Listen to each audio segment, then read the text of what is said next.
Every budget LS swapper's dream.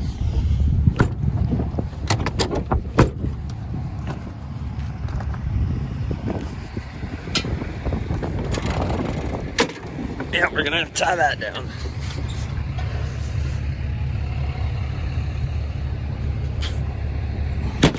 Let's do this. Made it back to S10 Life HQ. Here we are.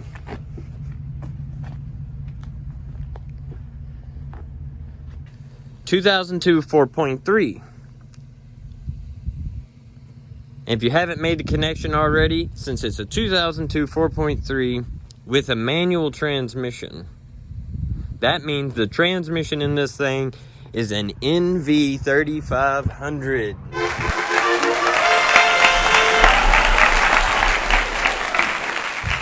Well, why is that so important? Well, because this is a very little known budget LS swap transmission. I have been using that in the Sinister S10 4.8 turbocharged 5-speed S10 drag drift daily drive.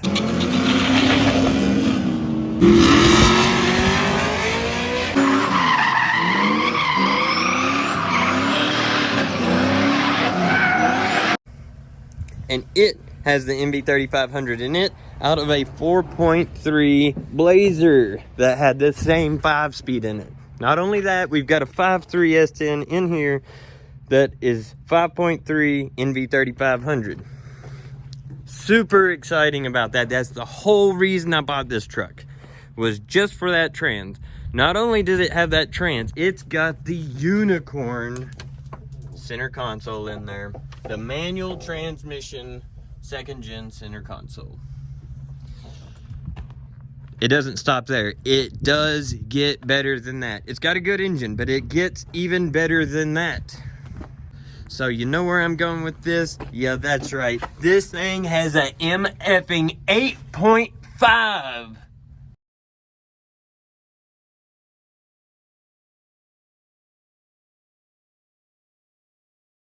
This is the best rear end that you can get for your 2-wheel drive S10 and still have an S10 rear end. Direct bolt in, heavy duty, beefy rear end compared to the 7.5. This is the rear end that I'm running in that truck. Although I do have the Eaton True Track in mind, this one probably is bone stock open diff, but I'm gonna check the codes and let you know how to tell if this is an open diff or a posi track. First thing you want to do is come into the interior of the vehicle, open the glove box, and look at your RPO codes. That's these right here.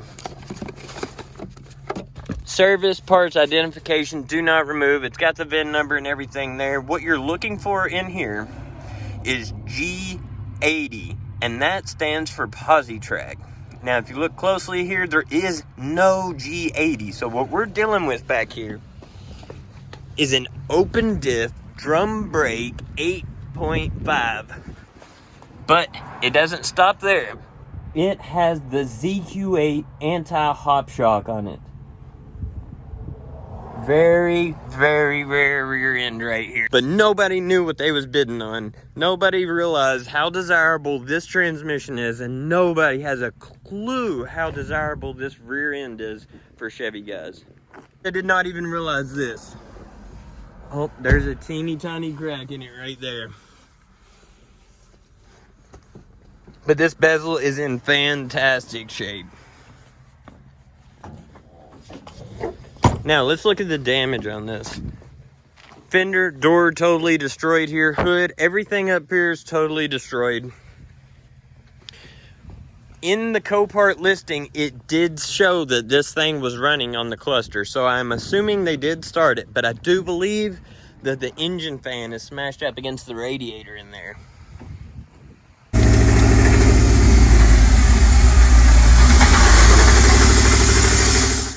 Check out all this awesome stuff that came with this truck.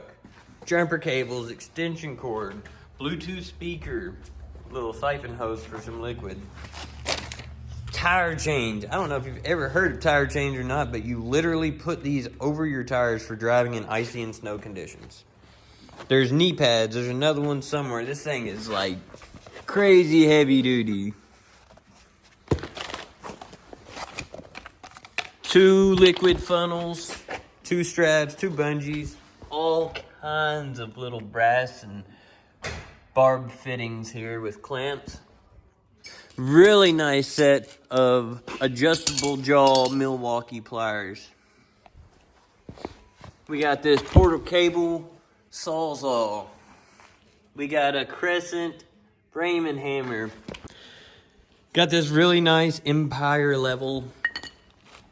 Some crimping tools, some little cutters, headlamp, all kinds of little stuff that came free in this truck.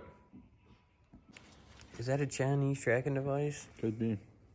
Label side down. Inline fuse, going to power and ground. What in the world is it?